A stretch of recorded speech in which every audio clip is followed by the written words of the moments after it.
और सारी चीज आ चुकी है जो मैं करती हूँ, इलेक्ट्रिक जो स्टोव है, आई गेस स्टोव भी बोलते हैं उनको। अच्छा, उस लोगों के घरों में आप देखें जब गैस नहीं आती है तो उन्होंने वो रखे में cylinder. I am so very dangerous, it is very dangerous. और वो मुझे ऐसा लगता है कि उसकी जो आप रिफिल कराते हैं उतने वो बिजली नहीं खींचता जो इलेक्ट्रिक है। उसके ऊपर एक मुनासिब हंडिया बन सकती है। ऑनेस्टली वो एंड ऑल एवरीथिंग जो पतीले बॉम्ब है, यू नो, वो इतनी खतरनाक। नहीं, ऐसे सिलेंडर भी आ गए उसके। अच्छा, नहीं, ऐसे सिलेंडर भी आ गए जो फाइबर के। मेरे घर में गवर्नमेंट, वो मेरे घर पे भी वही है। वो बहुत अच्छे हैं, वो बहुत अच्छे हैं। अगर आप बाहर रखें उसको, उसकी भी कोई लाइन लगी हुई थी जो बीच में इतना गैस का मसला हो रहा था, यू नो, तो आप नाम लिखवाएं, उसके बाद आपको वो कॉल करेंगे। गवर्नमेंट वाले नहीं है, हमने तो प्राइवेट। हाँ, प्राइवेट है, तो वो प्रॉपर वाला फाइबर वाला लिया उनसे ही, SSGC वालों से। आप कहीं भी जाके उसको भरवा लेंगे। माय गॉड, उससे पहले मैंने वो छोटा लिया था, वो तो बॉम्ब था।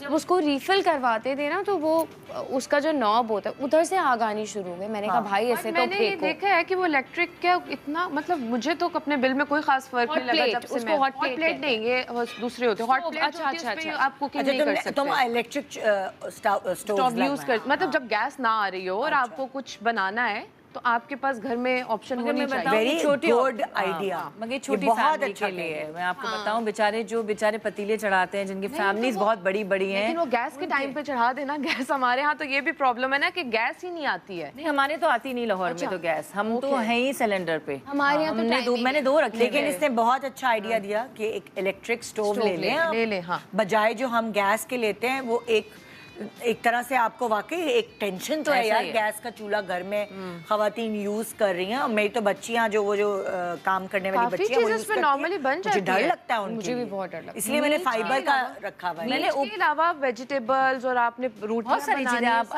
अंडे बॉईल कर सकते हैं, चाय बना सकते हैं। 3 बर्नर वाला भी आ गया। हाँ, 3 बर्नर वाला भी है, वो 3 बर्नर वाला भी है, तो आराम से काम हो जाता है। हाँ, क्योंकि आपके घर में ऐसा होने लगा था, मेहमान आए, चाय नहीं बन सकती, गैस का वो खत्म हो गया सिलेंडर। अरे बताया क्यों नहीं? समटाइम्स नहीं है कोई गैस रिफिल करने के लिए, तो वो प्रॉब्लम। अच्छा, मैं तो रखे 2 सिलेंडर, एक खत्म होता है तो एक बैकअप पे होना चाहिए। मैं कहती हूँ आप 2 रखें और एक बैकअप पे रखें जरूर। अच्छा, तब बैकअप पे भी आप तब रखें कि आपको ये नहीं है कि आप वो भरा पड़ा रहे। जब आपको लगे कि आपने 15-20 दिन इस्तेमाल कर लिया है आपका जो एक सिलेंडर आपने यूज किया हुआ है, जब आपको लगे कि अब इसका टाइमिंग है कि खत्म होने वाला है, तो आपको उसको फिर बैकअप में भरवा के रखें।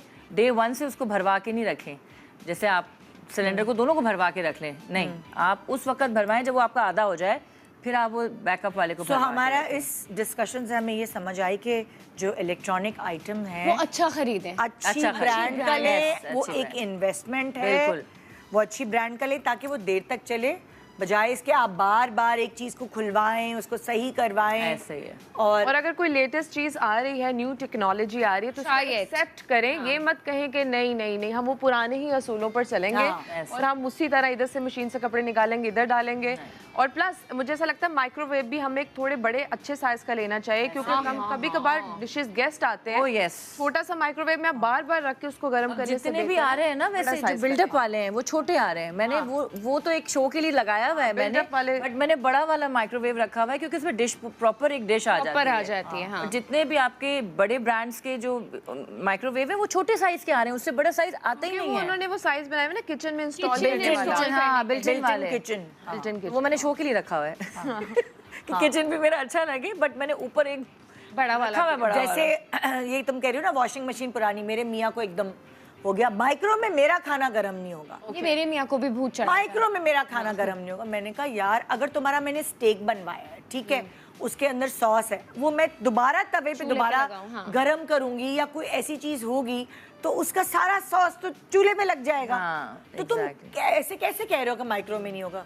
फिर मैं छुप छुप के माइक्रो में गर्म करके मगर आप है ना कांच के बर्तन में, ग्लास पे आप प्लास्टिक में ना करें, आपके उस पे करें, माइक्रोवेव में। प्लास्टिक में तो हम करते ही नहीं है, माइक्रो के तो खास बर्तन होते हैं, तो वो बड़ा मसला पता नहीं क्यों ये दिमाग में बैठ गया है। मेरे मियाँ को भी है, ये तुम क्या कर रही हो, कितना हर चीज का एक फायदा एक नुकसान है। वो सॉरी, एयर फ्रायर ठीक है, एयर फ्रायर का कहते हैं जी अच्छा जो ऑयली चीजें मत खाएं, एयर फ्रायर में आप यूज करें। अब एयर फ्रायर के 10,000 नुकसान भी कोई आपको बता देगा, दिस इज वेरी डेंजरस। ऐसे ही है। I love air fryers. I also love it, convenient बना दिया उसने जिंदगी को। और आपको ये होता है कि चलो एटलीस्ट ऑयल यूज नहीं हो रहा, लेकिन उसी जगह पे अगर आप देखें तो उसके 10 नुकसान भी निकाल के लोग